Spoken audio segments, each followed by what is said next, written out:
Welcome back, video creeps. I know a lot of you guys have been asking, like, where's my Halloween video? Where's my Terrifier video? And I promise you, I am working on those. They are coming. But I'm taking my time, man. There's so much to say about both of those movies. I'm just like Aerosmith in it, man. Like, I don't want to miss a thing. So be patient with me. Until then, we got a brand new episode of Chucky Season 2. So sit back as we go over this thing. And to anyone who isn't aware, if you've been struggling to watch the TV show like how I have, like, all through last season, and then this season, literally you can watch it for free on the Sci-Fi app. You download the Sci-Fi app, and then there the fuck it is. A little tip from the creep. Let's get into the episode.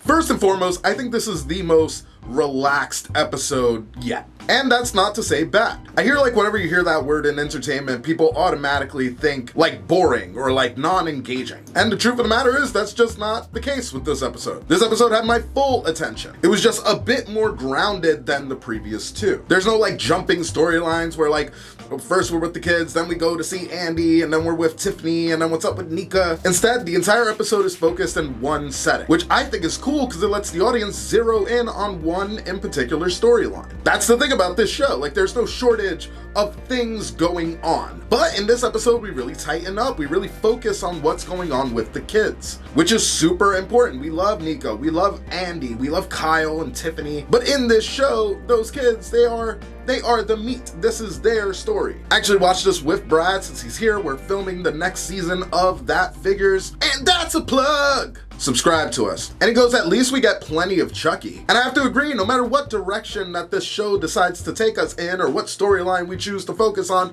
no matter what, they are not stingy with the Chucky. So if you love what's going on with Glenn and Glenda, if you love what's going on with Nika, like, there's no shortage of Chucky. And boy, did they do some fun things with Chucky in this episode. That brainwashed thing, that legitimately had me like tingling on the inside. I legitimately loved, like, good guy Chucky. His little reversion to being almost like childlike and shit, I loved that. Ate it up. It was a really innovative way to see that character as like sweet and charming and almost like just innocent. And I loved how the show like utilized that element of it, where it's like, well, can we trust this motherfucker? The episode kept us wondering if he was actually reformed or not. That was a super creative touch and a really great way to help me feel this just compassion for this character that we know is just inherently evil. He's shown us time and time again that he cannot be trusted. So to have a version of him that we can trust because he's just sweet as pie, that was fucking wonderful. Though I will say, like, just like a fucking like an overnight to reform somebody completely and shit, is that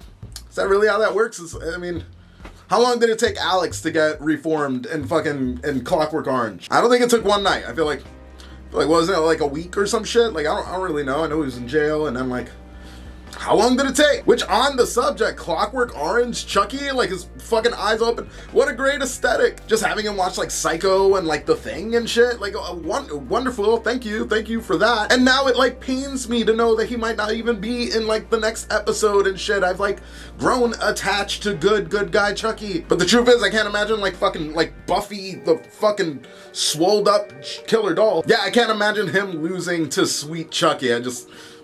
I don't see it. And then even just to talk about like that buffed Chucky. Jesus Christ, what absolute fun they are having with this TV series. Having the multiple Chucky thing lends us to this like multiverse of like any potential Chucky could exist. And now that we're playing with that and we're starting to see that, it's fun. I am locked in. Seeing this bulked up Chucky like fucking just punch a hole through Trevor, that shit was the kitty's titties. Also, I called that Trevor was gonna die like very early in this episode.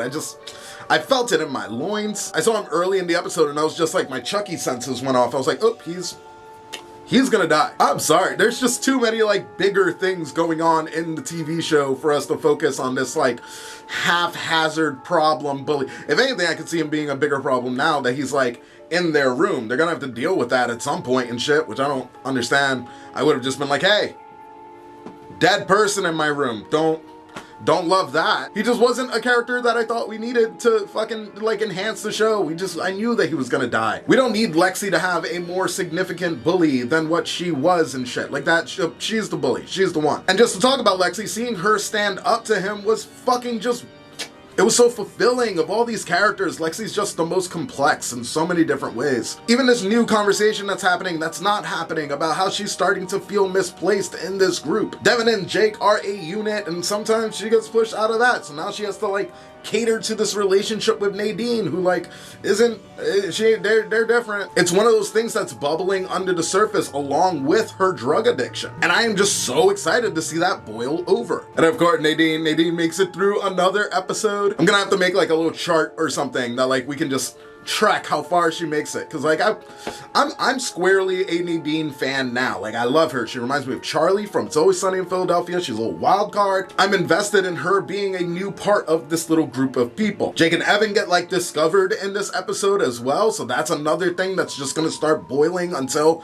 it fucking bubbles over. Like I can't wait. What are the repercussions gonna be now coming down from the disciplinarians at this school? I don't know, but I'm very curious. Speaking of Devin, I wasn't totally happy with the fact that he like backslid into like the version of Devin that I don't like. Just that fucking lukewarm Devin shit. We need that boy to be funny. When he's funny, the camera loves him. I love him. We love him. Seriously, look at that group. We need a funny guy. Everybody has like a thing, and he needs like, he can easily be the funny guy of the group. Like I said, it was a super contained episode, so nothing as far as like Andy news or Kyle news. We didn't get to pick up with Tiffany meeting up with Glenn and Glenda again as they catch her cleaning up blood. But if they're gonna start to just focus in on stories, that means that maybe we will get a full Nika, Tiffany, Glenn, Glenda episode, and then a catch-up episode with Andy. That is one of my biggest things with this franchise, is I just want to see more Andy. I love Alex Vincent in this franchise. I want a full Andy episode. But what did you think of this episode? Did you dig that rosary kill on the priest? Whatever you think, let me know down below. And don't slack on the links in the description of this video. That's where you can subscribe to That Figures. That's where you can subscribe to Dre of the Dead. You'll find my Patreon, a place where you can buy a t-shirt that says Video Creep right across your titties. For everything else, I will see you guys on the next video.